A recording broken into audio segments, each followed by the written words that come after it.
Good morning and welcome to the last video edition of the AI versus Marshy newsletter wrap up for the year before Christmas. And I think I'll do a video in between Christmas and New Year's because guys got to rest.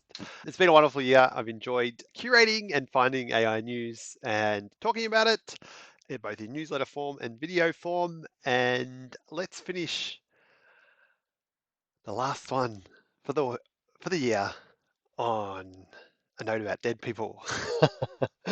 I'm part of a few communities. One is full of old ravers, tech nerds, and we're gamers and nerds and former clubbers. Some we still club sometimes, but we're debating about language learning models and um, yeah, whether there's capabilities to basically we're talking about language learning models and one of my friends said, "Hey, we're probably not that far away. Like, could happen in our lifetimes. These meat bags will have their consciousness downloaded into something else, and that's a potential."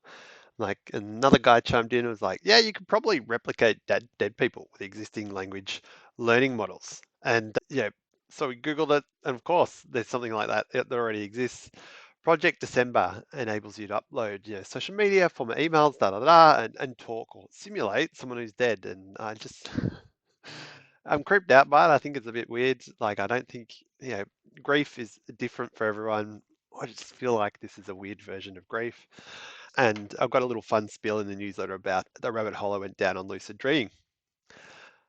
On to the next AI news piece, which is my ex-Canva team, and the startup that's coming is called Clove.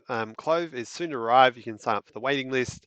And what I really like about this new app is the positioning. It's for everyday cooks. So say you've got some eggs, some vegetables, and some pork mince in the fridge, like a normal adult who's got children possibly. And what do I to cook? I don't know. And so this uses AI to help with recipe creation and that sort of thing, but also is targeting creators. So if you're a food influencer, it's probably going to be helpful for your platform as well.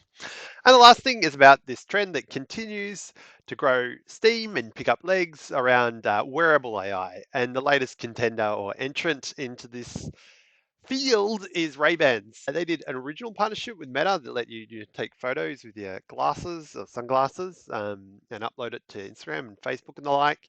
The newest version accesses AI, so you can do things like take a photo of a fruit bowl, look at a fruit bowl, and get the AI to tell you what fruit's in it. And the example in the CNET article that I saw, it got four of the fruits right, but invented the fact that there was a pomegranate in the fruit bowl. So, you know, maybe just use your eyes. Yeah, I don't know. It's quite interesting. But this, along with the AR goggles that are coming from Apple and the Humane AI pin is very close to launch. Yeah, I think wearable AI is going to continue to trend. And just for laughs, I asked the prompt for a 16-bit image of a calculator tile and just look at how amazing he is. That's it. Tools down. No one works on the last day before holidays. So get all your critical stuff done. And I'll see you next year.